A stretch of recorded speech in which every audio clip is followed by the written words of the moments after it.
একটি কালো গাড়ি দ্রুতগতিতে ছুটে চলেছে। গাড়ির ভেতরে বসে আছে দেশের সবচেয়ে ভয়ঙ্কর মাফিয়া কিং আরিয়ান খান। তার নাম শুনলেই বড় বড় অপরাধীরাও কেঁপে ওঠে। পুলিশের কাছে সে এক রহস্য, আর শত্রুদের কাছে সে মৃত্যুর আরেক নাম। হঠাৎ তার ফোন বেজে উঠল। স্যার, বিশ্বাসঘাতক ধরা পড়েছে। আরিয়ানের চোখ লাল হয়ে উঠল। আমি আসছি, কেউ তাকে ছুবে না। কয়েক মিনিটের মধ্যে সে একটি পরিত্যক্ত গুদামে পৌঁছাল। চারদিকে তার শতাধিক অস্ত্রধারী লোক। মাঝখানে বাধা অবস্থায় দাঁড়িয়ে আছে রফিক, যে একসময় আরিয়ানের ডান হাত ছিল। আরিয়ান ধীরে ধীরে সামনে এগিয়ে গেল। আমি তোকে ভাই ভেবেছিলাম, তুই আমার সঙ্গে বিশ্বাসঘাতকতা করলি। রফিক কাঁদতে কাঁদতে বলল, ভুল হয়ে গেছে বস, আমাকে ক্ষমা করে দিন। আরিয়ান ঠান্ডা গলায় বলল, মাফিয়া জগতে ভুলের শাস্তি একটাই। পরের মুহূর্তেই গুলির শব্দে পুরো গুদাম কেঁপে উঠল। সবাই মাথা নিচু করে দাঁড়িয়ে রইল। আরিয়ান আকাশের দিকে তাকিয়ে ফিসফিস করে বলল, যে বিশ্বাসঘাতকতা করে তার জন্য পৃথিবীতে কোনো ক্ষমা নেই। কিন্তু কেউ জানত না, এই নিষ্ঠুর মানুষের বুকেও লুকিয়ে আছে এক অসমাপ্ত ভালোবাসার গল্প। পরদিন সকাল বিশ্ববিদ্যালয়ের ক্যাম্পাস। সাদা রঙের একটি গাড়ি এসে থামল। গাড়ি থেকে নামল এক মেয়ে। সাদা পোশাক, খোলা চুল, মুখে মায়াবী হাসি। তার নাম মায়া। পুরো ক্যাম্পাস যেন এক মুহূর্তের জন্য থেমে গেল। মায়া শহরের বিখ্যাত ব্যবসায়ী আব্দুল করিমের একমাত্র মেয়ে। সে ধনী, শিক্ষিত, কিন্তু অহংকারহীন। ক্লাসে ঢুকতেই সবাই তার দিকে তাকিয়ে রইল। ঠিক তখনই একদল বখাটে ছেলে তাকে ঘিরে ধরল। এই সুন্দরী, আমাদের সঙ্গে কফি খেতে চলো। মায়া ভয় পেয়ে পিছিয়ে গেল। ঠিক সেই সময় একটি কালো শার্ট পরা যুবক সামনে এসে দাঁড়াল। সে শান্ত গলায় বলল, মেয়েটিকে বিরক্ত করবেন না। বখাটেরা হেসে উঠল। পরের মুহূর্তেই ছেলেটি এমন দ্রুত আঘাত করল যে ৫ জন মাটিতে লুটিয়ে পড়ল। কেউ বুঝতেই পারলে না কি হল। মায়া অবাক হয়ে তাকিয়ে রইল। ছেলেটি শুধু বলল, আপনি ঠিক আছেন? মায়া মাথা নাড়ল। ধন্যবাদ। আপনার নাম? ছেলেটি হালকা হাসল। আমার নাম আরিয়ান। এই প্রথমবার দেশের সবচেয়ে ভয়ঙ্কর মাফিয়া কিং নিজের পরিচয় লুকিয়ে একজন সাধারণ ছাত্র সেজে একটি মেয়ের সামনে দাঁড়াল। আর সেই মুহূর্তেই শুরু হলো এমন এক প্রেমের গল্প যা বদলে দেবে অনেক মানুষের ভাগ্য। কিন্তু দূরে দাঁড়িয়ে কেউ একজন সবকিছু দেখছিল। সে ফোন বের করে বলল, বস, আরিয়ান একটি মেয়ের প্রেমে পড়েছে। ফোনের ওপাশ থেকে ভেসে এলো ঠান্ডা কণ্ঠ, তাহলে মেয়েটা বাঁচতে দিয়ে না। কথাটা শুনে লোকটির ঠোঁটে শয়তানি হাসি ফুটে উঠল। সে জানত না, এই একটি সিদ্ধান্তই শুরু করবে রক্ত, প্রতিশোধ আর ভালোবাসার সবচেয়ে ভয়ঙ্কর যুদ্ধ। আরিয়ানের নাম শুনলে আন্ডারওয়ার্ল্ড ক্যাপে ওঠে, কিন্তু বিশ্ববিদ্যালয়ের সবাই তাকে চেনে একজন শান্ত, ভদ্র ও সাধারণ ছাত্র হিসেবে। কেউ জানে না এই ছেলেটি দেশের সবচেয়ে শক্তিশালী মাফিয়া সাম্রাজ্যের অধিপতি। অন্যদিকে মায়া সারা রাত ঘুমাতে পারেনি। সেই অচেনা ছেলেটির চোখে সে এক অদ্ভুত মায়া দেখেছিল। এমন সাহসী মানুষ সে আগে কখনো দেখেনি। পরদিন সকালে বিশ্ববিদ্যালয়ে পৌঁছেই সে চারদিকে আরিয়ানকে খুঁজতে লাগল। অবশেষে লাইব্রেরির এক কোণে বসে থাকা আরিয়ানকে দেখতে পেল। আপনি এখানে? আরিয়ান বই থেকে চোখ তুলে মৃদু হেসে বলল, হ্যাঁ। গতকালের জন্য আবারও ধন্যবাদ। ধন্যবাদের দরকার নেই। অন্যায় দেখলে প্রতিবাদ করাই উচিত। মায়া কিছুক্ষণ চুপ করে থেকে বলল, আজ বিকেলে যদি একটু সময় দেন, আমি আপনাকে কফি খাওয়াতে চাই। আরিয়ান কিছুক্ষণ ভেবে বলল, ঠিক আছে। দূরে দাঁড়িয়ে থাকা এক ব্যক্তি সবকিছু মোবাইলে ভিডিও করছিল। সেই ভিডিও মুহূর্তেই পৌঁছে গেল দেশের আরেক মাফিয়া ডন মির্জা সুলতানের হাতে। ভিডিও দেখে সে ভয়ঙ্কর হাসি দিল। আরিয়ান, এতদিন পরে তোমার দুর্বলতা খুঁজে পেলাম। বিকেলের কফি শপ। মায়া আর আরিয়ান পাশাপাশি বসে আছে। মায়া বলল, আপনি সবসময় এত চুপচাপ থাকেন কেন? আরিয়ান জানালার বাইরে তাকিয়ে উত্তর দিল, সব মানুষের জীবনে কিছু গল্প থাকে যা কাউকে বলা যায় না। আপনার জীবনেও হয়তো। মায়া মুচকি হেসে বলল, একদিন না একদিন আমাকে বলতে হবে। এই প্রথমবার আরিয়ানের ঠোঁটে সত্যিকারের হাসি ফুটে উঠল। কিন্তু ঠিক তখনই কফি শপের বাইরে 4টি কালো গাড়ি এসে থামল। 10-12 জন অস্ত্রধারী লোক দ্রুত ভেতরে ঢুকে পড়ল। তাদের নেতা চিৎকার করে বলল, মেয়েটাকে ধরে ফেল। মায়া ভয়ে আরিয়ানের হাত শক্ত করে ধরল। 1 সেকেন্ডের মধ্যেই আরিয়ানের মুখের শান্ত ভাব বদলে গেল। সে ধীরে ধীরে উঠে দাঁড়াল। তোমরা ভুল জায়গায় এসেছ। একজন বন্দুক তাক করতেই আরিয়ান বিদ্যুতের গতিতে তার হাত ভেঙে দিল। তারপর শুরু হল ভয়ঙ্কর লড়াই। চেয়ার, টেবিল, কাঁচ সব কিছু ভেঙে পড়তে লাগল। মাত্র 3 মিনিটের মধ্যেই সব সন্ত্রাসী মাটিতে লুটিয়ে পড়ল। একজন কাঁপতে কাঁপতে বলল, আপনি আপনি কি আরিয়ান খান? আরিয়ান কিছু বলল না। সে শুধু তাকিয়ে রইল। লোকটি ভয়ে নিজেই অজ্ঞান হয়ে গেল। মায়া হতবাক। সে বুঝতে পারছিল এই মানুষটি সাধারণ কেউ নয়। ঠিক তখনই বাইরে থেকে পুলিশের সাইরেন শোনা গেল।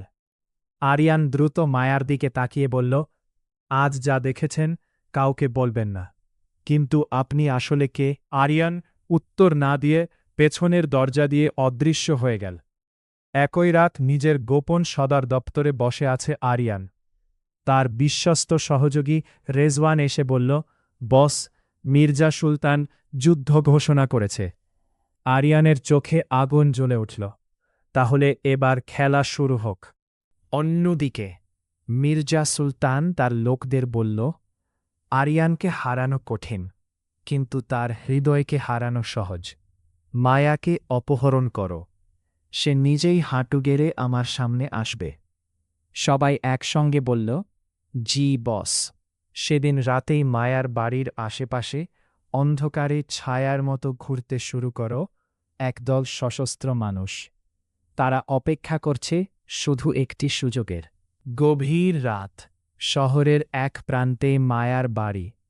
চারদিকে নিস্তব্ধতা, কিন্তু সেই নীরবতার আড়ালে লুকিয়ে আছে মৃত্যু। বাড়ির বাইরে কালো পোশাক পরা একদল অস্ত্রধারী লোক অবস্থান নিয়েছে। তাদের নেতৃত্ব দিচ্ছে মির্জা সুলতানের সবচেয়ে নিষ্ঠুর সহযোগী কামরান। কামরান ওয়াকিটকিতে ফিসফিস করে বলল, সবাই প্রস্তুত হও। মেয়েটাকে জীবিত চাই। কোনো ভুল করা যাবে না। একসঙ্গে কয়েকজন দেয়াল টপকে ভেতরে ঢুকে পড়ল। ঠিক তখনই বাড়ির সামনে একটি কালো এসইউভি এসে থামল। গাড়ি থেকে নেমে এল আরিয়ান। তার চোখে ছিল অদ্ভুত শান্তি, কিন্তু সেই শান্তির আড়ালে লুকিয়েছিল ঝড়। সে ধীরে ধীরে বলল, আমি জানতাম তোমরা আজই আসবে। কামরান হেসে উঠল, আজ তোর শেষ রাত আরিয়ান। কথা শেষ হতেই চারদিক থেকে গুলির শব্দ শুরু হয়ে গেল। আরিয়ানের দেহরক্ষীরা মুহূর্তের মধ্যে চারদিকে ছড়িয়ে পড়ল। অন্ধকার রাত পরিণত হল যুদ্ধক্ষেত্রে। আরিয়ান একের পর এক শত্রুকে নিরস্ত্র করতে লাগল। কেউ তার গতির সঙ্গে পাল্লা দিতে পারছিল না। কামরান বন্দুক তাক করে গুলি চালাল, কিন্তু আরিয়ান দ্রুত সরে গিয়ে একে একে সবাইকে পরাস্ত করে দিল। যে নিরীহ মানুষের দিকে হাত তোলে তাকে আমি কখনো ক্ষমা করি না। কামরান ভয়ে কাঁপতে লাগল। মায়ার বিস্ময় বাড়ির জানালা দিয়ে সবকিছু দেখছিল মায়া। সে বিশ্বাসই করতে পারছিল না যে ছেলেটিকে সে একজন সাধারণ ছাত্র ভেবেছিল সে এত দক্ষ যোদ্ধা। যুদ্ধ শেষ হলে আরিয়ান বাড়ির ভেতরে ঢুকল। মায়া কাপা গলায় বলল, আপনি আসলে কে? কয়েক সেকেন্ড নীরব থেকে আরিয়ান উত্তর দিল, আমার পরিচয় জানলে তোমার জীবন বিপদে পড়বে। আরিয়ান দীর্ঘশ্বাস ফেলল। আমি এমন এক পৃথিবীর মানুষ যেখানে বিশ্বাসের দাম রক্ত দিয়ে দিতে হয়। এই কথা শুনে মায়ার চোখে পানি চলে এল। আপনি যতই ভয়ঙ্কর হন, আমার জীবন তো আপনিই বাঁচিয়েছেন। আরিয়ান কিছু বলল না। গোপন সাম্রাজ্য পরদিন ভোরে শহরের বাইরে পাহাড়ের নিচে একটি বিশাল গোপন ঘাঁটি, শত শত নিরাপত্তারক্ষী, আধুনিক অস্ত্র, কমান্ড সেন্টার এবং অসংখ্য বিলাসবহুল গাড়ি। এটাই আরিয়ানের গোপন সদর দপ্তর। তার বিশ্বস্ত সহযোগী রেজওয়ান বলল, বস, মির্জা সুলতান এখন আর ছোট আক্রমণ করবে না, সে পূর্ণ যুদ্ধের প্রস্তুতি নিচ্ছে। আরিয়ান বড় ডিজিটাল মানচিত্রের দিকে তাকিয়ে বলল, যুদ্ধ যদি চাই তাহলে যুদ্ধই পাবে। ঠিক তখনই আরেকজন সদস্যের দৌড়ে এসে বলল, বস, আমাদের ভেতরেই একজন বিশ্বাসঘাতক আছে। ঘর জুড়ে নীরবতা নেমে এলে আরিয়ানের চোখ ধীরে ধীরে সবার দিকে ঘুরল। যেই হোক, আজ রাতের আগে তাকে খুঁজে বের করো। প্রেমের নতুন অধ্যায়। সেদিন বিকেলে মায়া আরিয়ানকে ফোন করল। একবার দেখা করবেন? অনেকক্ষণ চুপ থেকে আরিয়ান বলল, শেষবারের মতো দেখা করতে পারি। তারা শহরের এক নিরিবিলি লেকের ধারে দেখা করল। সূর্য অস্ত যাচ্ছিল। মায়া ধীরে ধীরে বলল, আমি জানি আপনি অনেক কিছু লুকিয়ে রেখেছেন, কিন্তু আমি আপনাকে ভয় পাই না। আরিয়ান মৃদু হাসল, আমাকে ভালোবাসা খুব বিপজ্জনক। মায়া তার দিকে তাকিয়ে বলল, ভালোবাসা কখনো হিসাব করে হয় না। আরিয়ান প্রথমবারের মতো নিজের হাত বাড়িয়ে দিল। মায়া তার হাত ধরে ফেল। ঠিক সেই মুহূর্তে দূরের একটি পাহাড়ের ওপর থেকে একজন স্নাইপার তাদের লক্ষ্য করে বন্দুক তাক করল। তার আঙ্গুল ট্রিগারের ওপর। আর মাত্র 1 সেকেন্ড। গুলিটি ছুটে এলে কার বুকে লাগবে, আরিয়ান নাকি মায়া? সন্ধ্যার শেষ আলো মিলিয়ে যাচ্ছে। লেকের চারপাশে নীরবতা। আরিয়ান ও মায়া পাশাপাশি দাঁড়িয়ে। মায়া ধীরে ধীরে বলল, জানো, আমি কখনো ভাবিনি তোমার মতো একজন মানুষের সঙ্গে আমার পরিচয় হবে। আরিয়ান মৃদু হেসে উত্তর দিল, হয়তো এটা ভাগ্যের লেখা।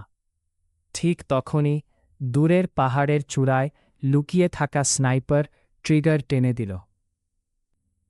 নিস্তব্ধতা ভেঙে প্রচণ্ড শব্দ।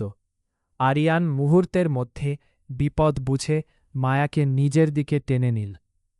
গুলিটি মায়ার বদলে আরিয়ানের কাঁধ ভেদ করে বেরিয়ে গেল। রক্তে ভিজে গেল তার কালো শার্ট। আরিয়ান চিৎকার করে কেঁদে উঠল মায়া। কিন্তু আহত হয়েও আরিয়ান মাটিতে পড়ল না। সে দ্রুত কোমর থেকে পিস্তল বের করে স্নাইপারের অবস্থান লক্ষ্য করল।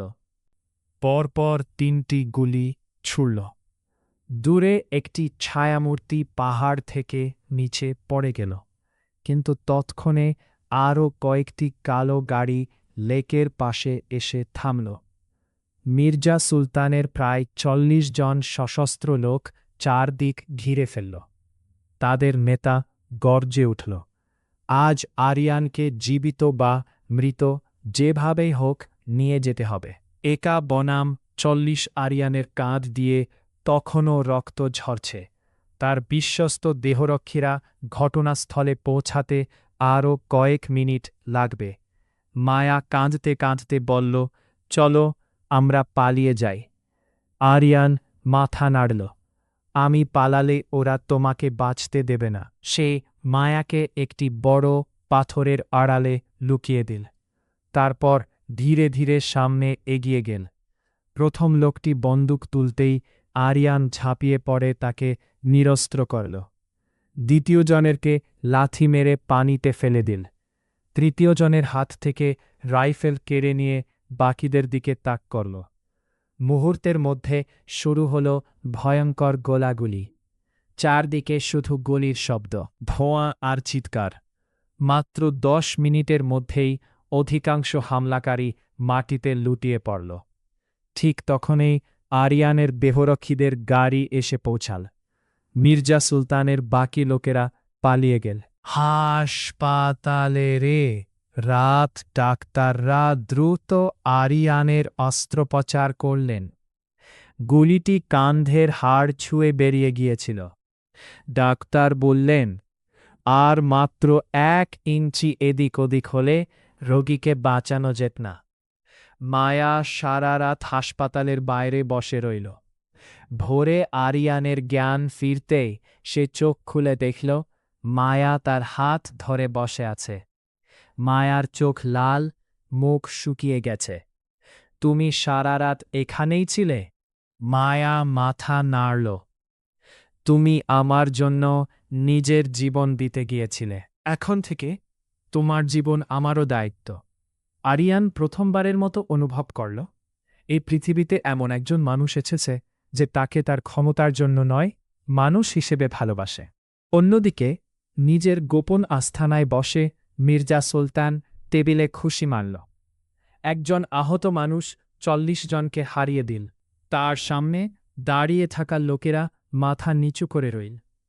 ঠিক তখনই ঘরে ঢুকলেন এক রহস্যময় বৃদ্ধ। সবার মুখে ভয়। মির্জা নিজেও উঠে দাঁড়াল। স্যার, আপনি? বৃদ্ধ ধীরে ধীরে বললেন, তুমি এখনো জানো না আরিয়ান আসলে কে? মানে? বৃদ্ধ ঠান্ডা গলায় বললেন, আরিয়ান শুধু একজন মাফিয়া ডন নয়, সে এমন এক পরিবারের শেষ উত্তরাধিকারী যার নাম শুনে আন্তর্জাতিক অপরাধ চক্র ক্যাঁপে ওঠে। মির্জার মুখের রং বদলে গেল। তাহলে এতদিন? হ্যাঁ, তুমি যার সঙ্গে যুদ্ধ শুরু করেছ সে এখনও তার আসল শক্তির 1% ব্যবহার করেনি। ঘর জুড়ে নেমে এল ভয়ঙ্কর নীরবতা। শেষ দৃশ্য সেদিন গভীর রাতে হাসপাতালের ছাদে একা দাঁড়িয়েছিল আরিয়ান। হঠাৎ পেছন থেকে একটি পরিচিত কণ্ঠ ভেসে এল, বাবা। আরিয়ান বিস্ময়ে ঘুরে দাঁড়াল। অসম্ভব! যে মানুষটিকে সে 15 বছর আগে মৃত্যু ভেবেছিল তিনি তার সামনে দাঁড়িয়ে আছেন। আরিয়ানের ঠোঁট কাঁপতে লাগল। আপনি বেঁচে আছেন? লোকটির চোখে জল। হ্যাঁ বাবা, কিন্তু তোমাকে এখন এমন একটি সত্য জানাতে হবে যা তোমার পুরো জীবন বদলে দেবে। হাসপাতালের ছাদে রাতের ঠান্ডা বাতাস বইছে। আরিয়ান স্থির হয়ে দাঁড়িয়ে আছে। তার সামনে দাঁড়িয়ে থাকা মানুষটির দিকে সে অবিশ্বাসের চোখে তাকিয়ে আছে। 15 বছর আগে যে মানুষটিকে নিজের চোখের সামনে রক্তাক্ত অবস্থায় হারিয়েছিল তিনি আজ জীবিত। লোকটি ধীরে ধীরে এগিয়ে এসে আরিয়ানের কাঁধে হাত রাখলেন। বাবা, আমি জানি তুমি আমাকে ঘৃণা করো, কিন্তু বিশ্বাস করো আমি নিজের ইচ্ছায় তোমাকে ছেড়ে যাইনি। আরিয়ানের চোখে জল চলে এলো। তাহলে এত বছর কোথায় ছিলেন? আমি আর মা কত কষ্ট করেছি জানেন? লোকটি মাথা নিচু করলেন। আমি বন্দী ছিলাম এমন এক অপরাধী চক্রের হাতে যাদের ক্ষমতা পুরো পৃথিবী জুড়ে ছড়িয়ে আছে। আরিয়ান বিস্মিত হয়ে বলল, কারা তারা? লোকটি চারদিকে তাকিয়ে নিচু স্বরে বললেন, তাদের নাম ব্ল্যাক ক্রাউন সিন্ডিকেট। 1500 বছর আগের ঘটনা স্মৃতির পর্দা খুলে গেল। সেদিনও এমনই এক ঝড়ের রাত ছিল। আরিয়ানের বাবা রাশেদ খান ছিলেন দেশের একজন সৎ গোয়েন্দা কর্মকর্তা। তিনি গোপনে ব্ল্যাক ক্রাউন সিন্ডিকেটের বিরুদ্ধে প্রমাণ সংগ্রহ করেছিলেন। কিন্তু এক রাতে তাদের বাড়িতে হামলা হয়। গুলি আর বিস্ফোরণে সবকিছু ধ্বংস হয়ে যায়। রাশেদ খান নিজের স্ত্রী ও ছোট্ট আরিয়ানকে বাঁচানোর জন্য শেষ মুহূর্তে ছেলেকে পালিয়ে যেতে বলেন। তারপর থেকেই সবাই ধরে নিয়েছিল রাশেদ খান মারা গেছেন, কিন্তু সত্যটা ছিল ভিন্ন। তাকে হত্যা করা হয়নি, বরং জীবিত ধরে নিয়ে যাওয়া হয়েছিল, যাতে তিনি আর কখনো সত্যি প্রকাশ করতে না পারেন। নতুন সত্যি রাশেদ খান পকেট থেকে একটি পুরনো পেনড্রাইভ বের করলেন। এখানে সব তথ্য আছে, ব্ল্যাক ক্রাউন সিন্ডিকেটের সদস্যদের নাম, তাদের গোপন ঘাঁটি, এমনকি তাদের বাংলাদেশ শাখার প্রধানের পরিচয়ও। আরিয়ান পেনড্রাইভটি হাতে নিল। ঠিক তখনই রাশেদ খান বললেন, সাবধান থেকো, কারণ তাদের বাংলাদেশ শাখার প্রধান তোমার খুব কাছের একজন। এই কথায় আরিয়ান স্তব্ধ হয়ে গেল।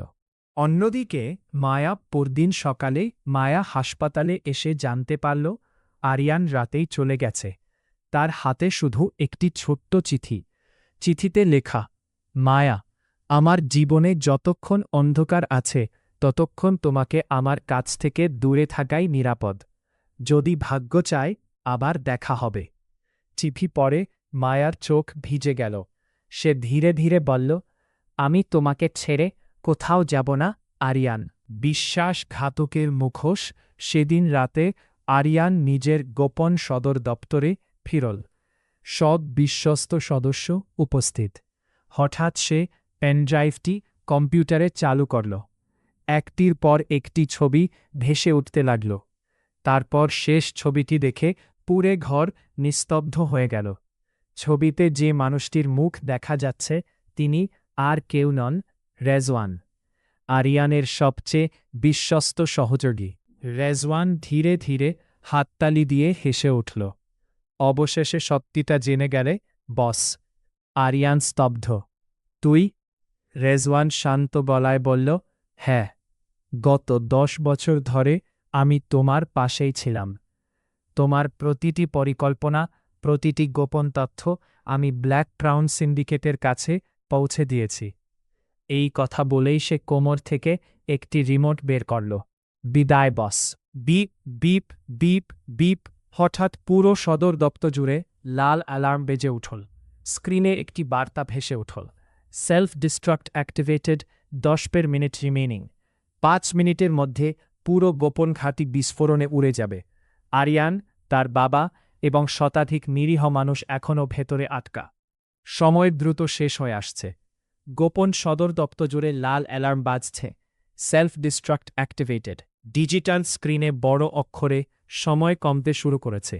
অরাশপোর অন্যান্য, অরাশপোর 850, অরাশপোর 58। চারদিকে আতঙ্ক ছড়িয়ে পড়ো। অনেকে দৌড়াতে শুরু করো, কেউ কেউ চিৎকার করছে। কিন্তু আরিয়ান একদম স্থির, তার চোখ শুধু রেজওয়ানের দিকে। রেজওয়ান শয়তানি হাসি দিয়ে বলল, বস, এতদিন তোমার ছায়া হয়েছিলাম, আজ তোমার শেষ দেখতেই এত বছরের অপেক্ষা। আরিয়ান ধীরে ধীরে বলল, আমি তোকে ভাইয়ের চেয়েও বেশি বিশ্বাস করেছিলাম। বিশ্বাস? এই দুনিয়ায় বিশ্বাস বলে কিছু নেই, আছে শুধু ক্ষমতা আর টাকা। রক্তাক্ত লড়াই। রেজওয়ান বন্দুক বের করে গুলি চালাল। ধাম! আরিয়ান পাশ কাটিয়ে গিয়ে টেবিলের আড়ালে লুকাল। পরের মুহূর্তেই দুজনের মধ্যে শুরু হল ভয়ঙ্কর হাতাহাতি। একবার রেজওয়ান এগিয়ে যাচ্ছে, আবার আরিয়ান তাকে মেঝেতে ফেলে দিচ্ছে। রাশেদ খান চিৎকার করে বললেন, আরিয়ান, সময় নেই, সবাইকে বের করে আনো। ঘড়িতে তখন 3/20। আরিয়ান তার লোকদের বলল, সব নিরীহ মানুষকে জরুরি টানেল দিয়ে বের করে দাও। তার লোকেরা দ্রুত কাজ শুরু করল। মায়ার সিদ্ধান্ত অন্যদিকে টেলিভিশনের ব্রেকিং নিউজে দেখানো হচ্ছে, শহরের বাইরে রহস্যময় বিস্ফোরণের আশঙ্কা। মায়া খবরটি দেখে বুঝে গেল। সে নিজের গাড়ি নিয়ে দ্রুত সেই গোপন ঘাঁটির দিকে ছুটে গেল।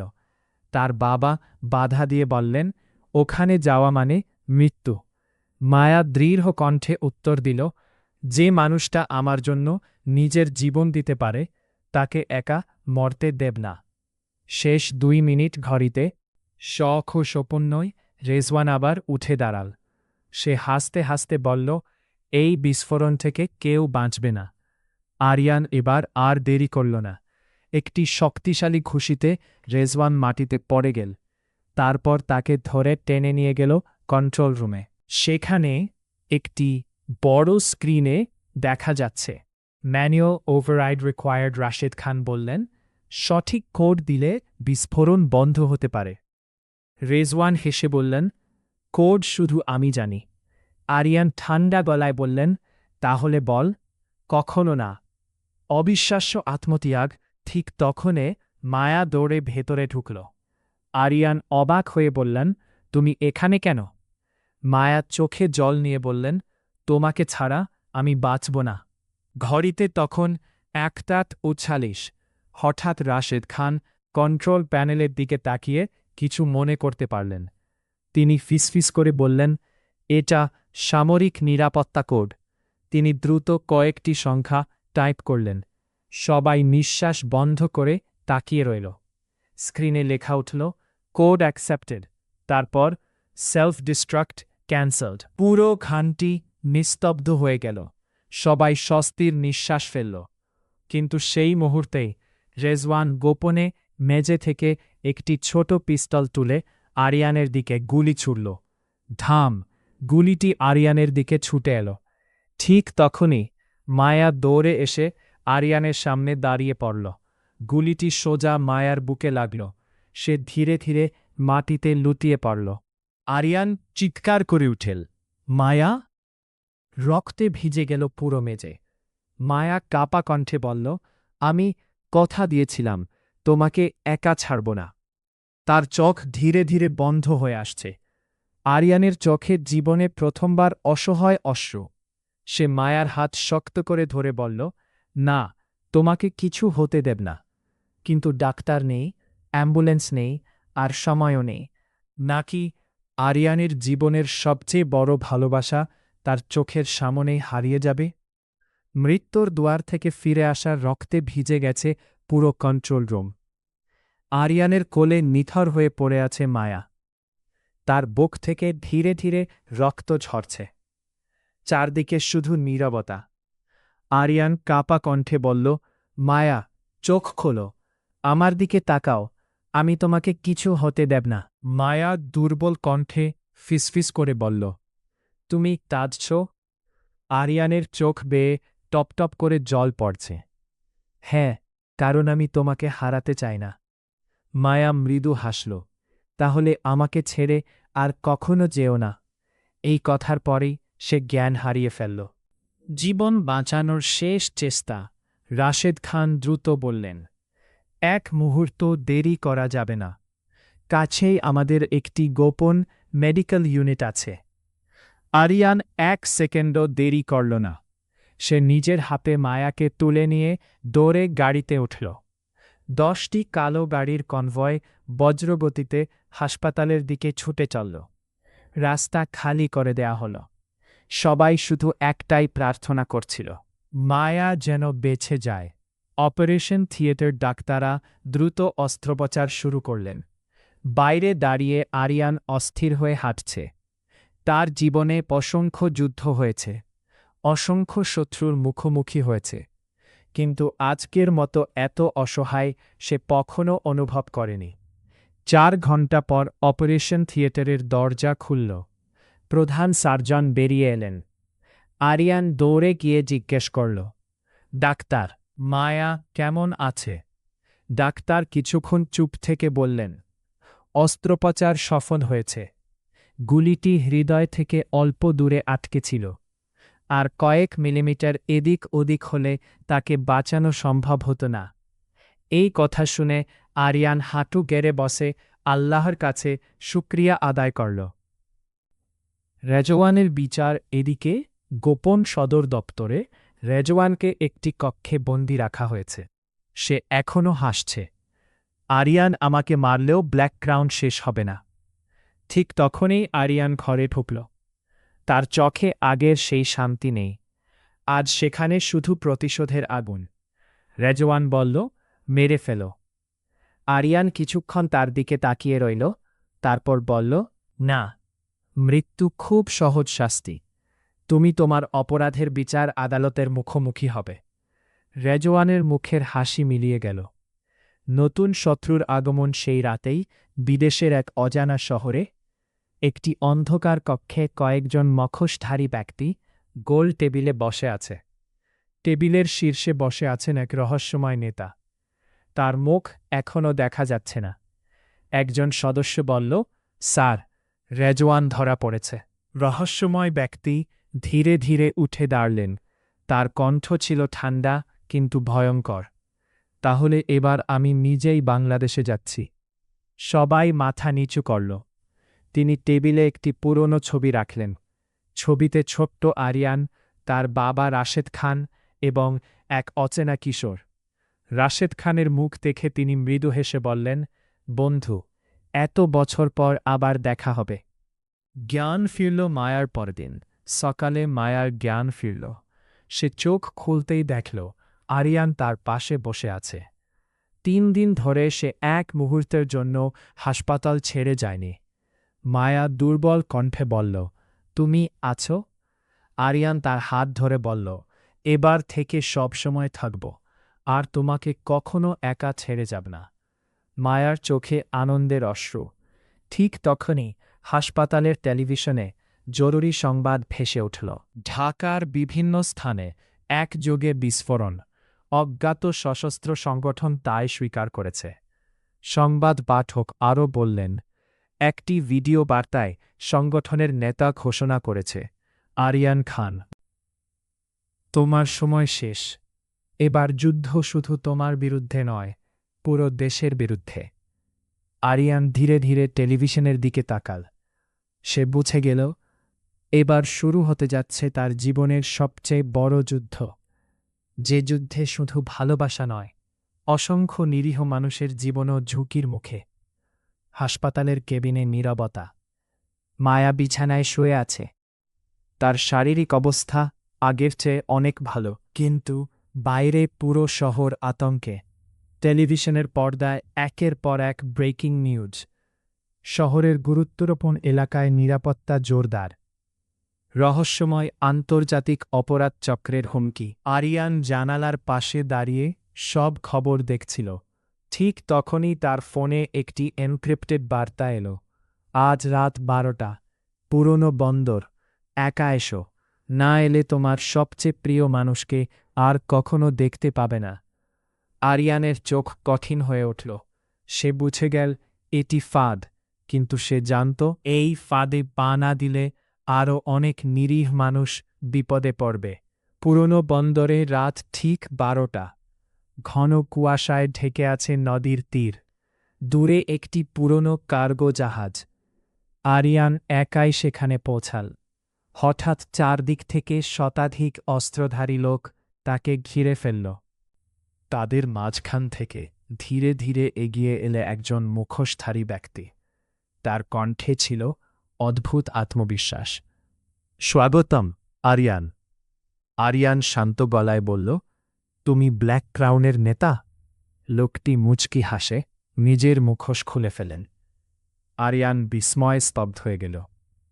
তুমি ব্ল্যাক ক্রাউনের নেতা? তার সামনে দাঁড়িয়ে আছে ইমতিয়াজ রহমান, তার বাবার একসময়ের সবচেয়ে ঘনিষ্ঠ বন্ধু। রাশেদ খান, যাকে নিজের ভাইয়ের মতো বিশ্বাস করতেন।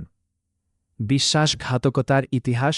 ইমতিয়াজ ধীরে ধীরে বলল, তোমার বাবা আর আমি একসঙ্গে কাজ শুরু করেছিলাম, কিন্তু তিনি ন্যায় বিচারের পথ বেছে নিলেন, আর আমি বেছে নিলাম ক্ষমতার পথ।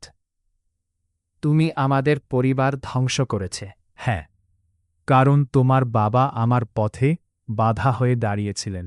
আরিয়ানের মুঠি শক্ত হয়ে গেল। তার চোখে আগুন। মায়ার সাহস। এদিকে হাসপাতাল থেকে মায়া নিঃশব্দে বেরিয়ে পড়েছে। ডাক্তাররা বাধা দিল, সে থামেনি। রাশেদ খান তাকে থামিয়ে বললেন, তুমি এখনও পুরোপুরি সুস্থ হওনি। মায়া দৃঢ়ভাবে বলল, আজ যদি আমি না যাই তাহলে আরিয়ান একা হয়ে যাবে। রাশেদ খান কয়েকজন বিশ্বস্ত সদস্যকে নিয়ে তার সঙ্গে রওনা হলেন। যুদ্ধ শুরু। পুরনো বন্দরে হঠাৎ বিস্ফোরণের শব্দ। ধুম। চারদিকে ধোঁয়ে ছড়িয়ে পড়ল। আরিয়ানের গোপন বাহিনী চারদিক থেকে অভিযান শুরু করল। অপরাধ চক্রের সদস্যরাও পাল্টা আক্রমণ করল। নদীর তীরে শুরু হল তীব্র গোলাগুলি। ঠিক সেই সময় ইমতিয়াজ বন্দুক তুলে আরিয়ানের দিকে তাক করল। বিদায়, আরিয়ান। সে ট্রিগার টানল, কিন্তু গুলিটি আরিয়ানের গায়ে লাগল না। রাশেদ খান ঝাঁপিয়ে পড়ে ছেলেকে সরিয়ে দিলেন। গুলিটি তার নিজের বুকে গিয়ে লাগল। বাবা! আরিয়ান চিৎকার করে উঠল।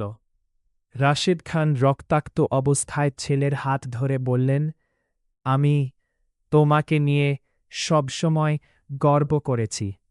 তার চোখ ধীরে ধীরে বন্ধ হয়ে আসতে লাগল। আরিয়ানের চোখে অশ্রু, মুখে রাগ। সে ইমতিয়াজের দিকে তাকিয়ে বলল, আজ তোমার সব অপরাধের শেষ হবে। দুইজন মুখোমুখি দাঁড়িয়ে। চারদিকে আগুন, ধোঁয়া আর গোলাগুলির শব্দ। এটাই তাদের জীবনের সবচেয়ে বড় সংঘর্ষের শুরু। রাত তখন প্রায় 2টা। পুরনো বন্দরের চারদিকে আগুন জ্বলছে, বিস্ফোরণের শব্দে পুরো এলাকা কেঁপে উঠছে। রাশেদ খান রক্তাক্ত অবস্থায় মাটিতে পড়ে আছেন। মায়া কাঁদতে কাঁদতে তার ক্ষত চেপে ধরে বলল, চাচা, কথা বলুন, প্লিজ। রাশেদ খান কষ্ট করে চোখ খুললেন। মায়া, আরিয়ানকে থামিও না। আজ এই যুদ্ধ শেষ করতেই হবে। মায়ার চোখ দিয়ে অশ্রু গড়িয়ে পড়ল। মুখোমুখি অন্যদিকে ঝুলন্ত কন্টেইনারের মাঝখানে দাঁড়িয়ে আছে আরিয়ান ও ইমতিয়াজ। ইমতিয়াজ ধীরে ধীরে বলল, তুমি শক্তিশালী হয়েছে, আরিয়ান, কিন্তু আবেগই তোমার সবচেয়ে বড় দুর্বলতা। আরিয়ান শান্ত কণ্ঠে উত্তর দিল, না, আজ আমার শক্তি আমার আবেগ। যারা আমার পরিবার ধ্বংস করেছে তাদের বিচার হবেই। ইমতিয়াজ বন্দুক তুলে গুলি ছুড়ল। আরিয়ান দ্রুত আড়ালে সরে গেল। তারপর দুজনের মধ্যে শুরু হল তীব্র সংঘর্ষ। তারা হাতাহাতি করেছে, একে অপরকে আঘাত করেছে, আবার উঠে দাঁড়াচ্ছে। শেষ পর্যন্ত ইমতিয়াজ একটি লোহার রড তুলে আক্রমণ করতে গেলে আরিয়ান তার হাত থেকে রডটি ফেলে দেয়। দুজনেই ক্লান্ত, কিন্তু কেউ হার মানতে রাজি নয়। অপ্রত্যাশিত হামলা ঠিক তখনই বন্দরের অন্য প্রান্ত থেকে কয়েকটি কালো গাড়ি এসে থামল।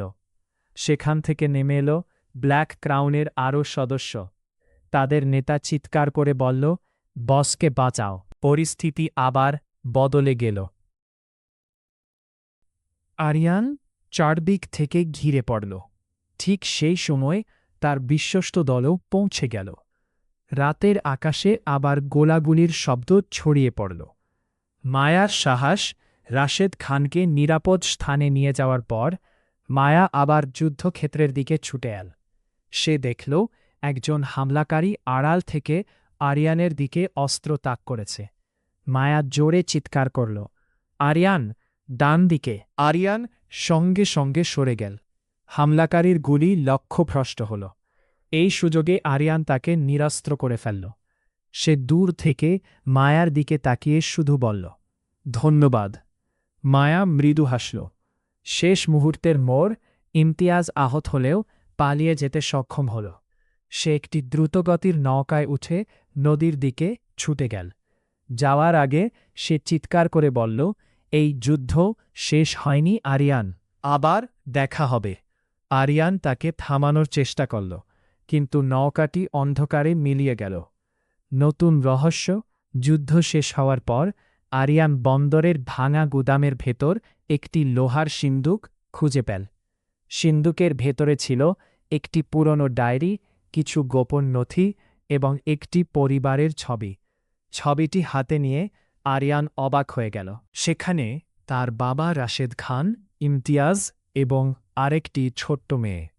ছবির পেছনে লেখা, সত্য জানার আগে কাউকে বিশ্বাস করো না। আরিয়ান ছবিটির দিকে তাকিয়ে ফিসফিস করে বলল, এই মেয়েটিকে। ঠিক তখনই তার ফোন বেজে উঠল। অপরিচিত একটি নম্বর। ফোন ধরতেই ওপাশ থেকে একটি কণ্ঠ ভেসে এলে, যাকে খুঁজছ সে তোমার ভাবনার চেয়েও অনেক কাছেই আছে। লাইন কেটে গেল। রাতের আকাশে আবার নীরবতা নেমে এলো। কিন্তু আরিয়ান বুঝতে পারল এখনও অনেক রহস্যের সমাধান বাকি। রাত প্রায় শেষের পথে। বন্দরের আগুন ধীরে ধীরে নিভে আসছে। পুলিশের সাইরেন দূর থেকে শোনা যাচ্ছে। আরিয়ান ভাঙা গুদামের এক কোণে বসে হাতে ধরা পুরনো ছবিটার দিকে তাকিয়ে আছে। ছবির পেছনে লেখা, সত্য জানার আগে কাউকে বিশ্বাস করো না। তার মাথায় একের পর এক প্রশ্ন ঘুরছে। ছবির সেই ছোট্ট মেয়েটিকে, কেন তার বাবা, ইমতিয়াজ এবং সেই মেয়েটি একই ছবিতে? ঠিক তখনই রাশেদ খান ধীরে ধীরে তার পাশে এসে বসলেন। তার বুকে ব্যান্ডেজ, মুখে ক্লান্তি। তিনি ছবিটি দেখে দীর্ঘশ্বাস ফেললেন। আজ আর কিছু লুকিয়ে রাখার সময় নেই। আরিয়ান তাকিয়ে বলল, বাবা, সব সত্যটা জানতে চাই। ২০ বছর আগের গোপন ইতিহাস রাশেদ খান বলতে শুরু করলেন। আমি, ইমতিয়াজ আর তোমার চাচা ফারহান, আমরা তিনজন ছিলাম একসঙ্গে প্রশিক্ষণপ্রাপ্ত কর্মকর্তা। আমাদের কাজ ছিল আন্তর্জাতিক অপরাধ চক্র ধ্বংস করা। একটি অভিযানে আমরা একটি অনাথ আশ্রম থেকে কয়েকজন শিশুকে উদ্ধার করি। তাদের মধ্যে ছিল একটি ছোট মেয়ে। তার নাম ছিল আফরিন। সে ব্ল্যাক ক্রাউন সিন্ডিকেটের বিরুদ্ধে এমন একটি তথ্য জানত, যার জন্য তাকে হত্যা করতে চেয়েছিল অপরাধীরা। আরিয়ান বিস্মিত হয়ে বলল, তাহলে ছবির মেয়েটা আফরিন? রাশেদ খান মাথা নাড়লেন। হ্যাঁ। আরও বড় সত্যি, রাশেদ খান কাপা গলায় বললেন, কিন্তু এটাই পুরো সত্যি নয়। আফরিনকে আমরা বাঁচাতে পারিনি। আমরা ভেবেছিলাম সে মারা গেছে, কিন্তু কয়েক বছর আগে জানতে পারি সে বেঁচে আছে। সে এখন কোথায়? রাশেদ খান উত্তর দিলেন, আমি জানি না। ঠিক তখনই রেজওয়ানের কাছ থেকে উদ্ধার করা একটি মোবাইল ফোনে নতুন একটি ভিডিও চালু হল। স্ক্রিনে দেখা গেল একজন মুখোশধারী নারী। তিনি শান্ত গলায় বললেন, আমাকে খুঁজে বের করো আরিয়ান, আমি আফরিন, আর ব্ল্যাক ক্রাউনের শেষ গোপন রহস্য আমার কাছেই আছে। ভিডিওটি সঙ্গেই সমাপ্তি হয়ে গেল। ভালোবাসার প্রতিশ্রুতি পরদিন হাসপাতালে। মায়া জানালার পাশে দাঁড়িয়েছিল। আরিয়ান ধীরে ধীরে তার পাশে এসে দাঁড়াল। কিছুক্ষণ দুজনেই চুপ। তারপর আরিয়ান বলল, আমি জানি না সামনে কি অপেক্ষা করেছে, কিন্তু একটা কথা জানি, তুমি যদি পাশে থাকো আমি সব লড়াই জিততে পারব। মায়া মৃদু হেসে বলল, আমি প্রতিশ্রুতি দিচ্ছি, যত বড় ঝড়ই আসুক আমি তোমার হাত কখনো ছাড়ব না। আরিয়ান প্রথমবারের মতো মায়াকে আলতো করে জড়িয়ে ধরল। দুজনের চোখে ছিল নতুন জীবনের স্বপ্ন, কিন্তু ভাগ্য তাদের জন্য আরও কঠিন পরীক্ষা লুকিয়ে রেখেছিল। শেষ দৃশ্য রাত 12টা। শহরের বাইরে একটি পরিত্যক্ত প্রাসাদ। একজন মুখোশধারী নারী বিশাল একটি কক্ষে দাঁড়িয়ে আছেন। তার সামনে ব্ল্যাক ক্রাউনের সদস্যরা মাথা নিচু করে দাঁড়িয়ে। তিনি ধীরে ধীরে মুখোশ খুললেন। তার চোখে ছিল প্রতিশোধের আগুন। তিনি ফিসফিস করে বললেন, আরিয়ান, তুমি আমাকে খুঁজছ, আমিও তোমার অপেক্ষায় আছি। ক্যামেরা ধীরে ধীরে তার মুখের দিকে এগিয়ে যায়। আর ঠিক তখনই দরজার বাইরে একটি বিস্ফোরণের শব্দ। ধুম! প্রাসাদের মূল ফটক উড়ে গেল। ধোঁয়ার ভেতর থেকে একা হেঁটে ভেতরে ঢুকছে আরিয়ান। সে গর্জে উঠল, আজ কোনো রহস্য নয়, আজ সব কিছু শেষ। দুই জোড়া চোখ একে অপরের দিকে স্থির হয়ে রইল। বন্ধু না শত্রু, নাকি এমন এক সতী যা সব কিছু বদলে দেবে? হঠাৎ একটি ভিডিও স্বয়ংক্রিয়ভাবে চালু হল। ভিডিওতে দেখা গেলে একজন বৃদ্ধ মানুষ ক্যামেরার সামনে বসে আছেন। তিনি বললেন, যদি এই ভিডিও কেউ দেখে তাহলে বুঝতে হবে আমি আর বেছে নেই। ব্ল্যাক ক্রাউনের আসল শক্তি অস্ত্র নয়, তাদের গুপ্তচর। তারা সরকার, ব্যবসা, এমনকি আইন শৃঙ্খলা বাহিনীর মধ্যেও নিজেদের লোক বসিয়েছে। কাউকে সহজে বিশ্বাস করবে না। ভিডিও শেষ হওয়ার সঙ্গে সঙ্গে কম্পিউটার স্ক্রিনে একটি নতুন বার্তা ভেসে উঠল, টার্গেট লোকেটেড। আফরিন বিস্ময়ে বলল, ওরা আমাদের অবস্থান জেনে গেছে। ঠিক সেই মুহূর্তে বাইরে হেলিকপ্টারের শব্দ। প্রাসাদের ছাদে একের পর এক হেলিকপ্টার নামতে শুরু করল।